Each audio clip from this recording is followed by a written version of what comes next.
আমি কোরিয়াতে দেখেছি অনেক সুন্দর একটি দেশ, প্রাকৃতিকভাবে যেমন সুন্দর, অন্যান্য দিক দিয়ে চলাফেরা সব কিছুতেই অনেক সুন্দর একটা পরিবেশ। তো কোরিয়ানরা তাদের ঐতিহ্যটাকে ধরে রাখতে পছন্দ করে। আমি একটা জায়গা ভিজিট করেছিলাম, সেটা হচ্ছে ইয়ং ইন ফোক ভিলেজ। এই ফোক ভিলেজে কোরিয়ানরা হাজার বছর আগে কিভাবে বসবাস করতো, কিভাবে চলাফেরা করতো, তাদের সামাজিকতা কেমন ছিল, তাদের সংস্কৃতি কেমন ছিল, সেই বিষয়গুলো সেই গ্রামের মাধ্যমে তুলে ধরা হয়েছে, যাতে আধুনিককালে যারা শিক্ষার্থীরা রয়েছেন তারাও যেমন যাচ্ছেন, পর্যটকরাও যাচ্ছেন, তারা সবাই যাতে জানতে পারে যে কোরিয়া আসলে কেমন ছিল। তো সেই বিষয়ে চলুন প্রতিবেদনটি দেখে আসি। ইয়ং ইন ফোক ভিলেজ বা লোকগ্রাম দক্ষিণ কোরিয়ার গিয়ঙ্গি প্রদেশের ইয়ংইনে অবস্থিত। এই গ্রামটি দেখতে প্রতিদিন হাজার হাজার পর্যটকের ঢল নামে।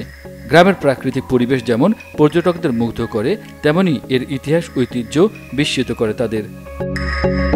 লোকগ্রামের বাড়িঘর জানান দেয় আগের দিনে কোরিয়ানদের জীবনযাত্রা কেমন ছিল, কিভাবে বসবাস করতেন তারা।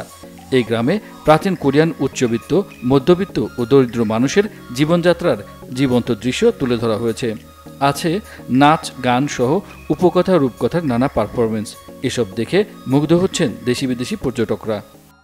Actually, today maybe it's not a good day to visit because there are many children and it's quite noisy. The Gen Z, the young people can learn in terms of, like, including me. I come from other country, and I really appreciate it. And I learn too much new things in Korea. বিদেশি পর্যটকদের পাশাপাশি গ্রামটিতে ভিড় করছে Korean শিক্ষার্থীরা। প্রাচীন কোরিয়ার ইতিহাস ঐতিহ্য যাতে শিক্ষার্থীরা না ভুলে যায়, সে কারণেই তাদের এই গ্রাম পরিদর্শনে আনা হয়। So you can see many different things according to their class, and there are also vegetable and rice fields, and you can see what's all about ancient life. দ্রুত শিল্পায়নের কারণে হারিয়ে যেতে পারে কোরিয়ান ইতিহাস, স্থাপত্য, সংস্কৃতি, খাদ্যাভ্যাস, পোশাক সহ অন্যান্য ঐতিহ্য।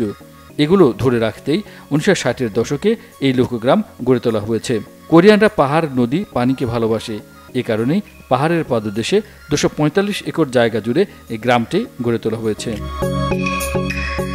পর্যটকদের কাছে কোরিয়ার ইতিহাস ঐতিহ্য তুলে ধরতেই এই ফোক ভিলেজ।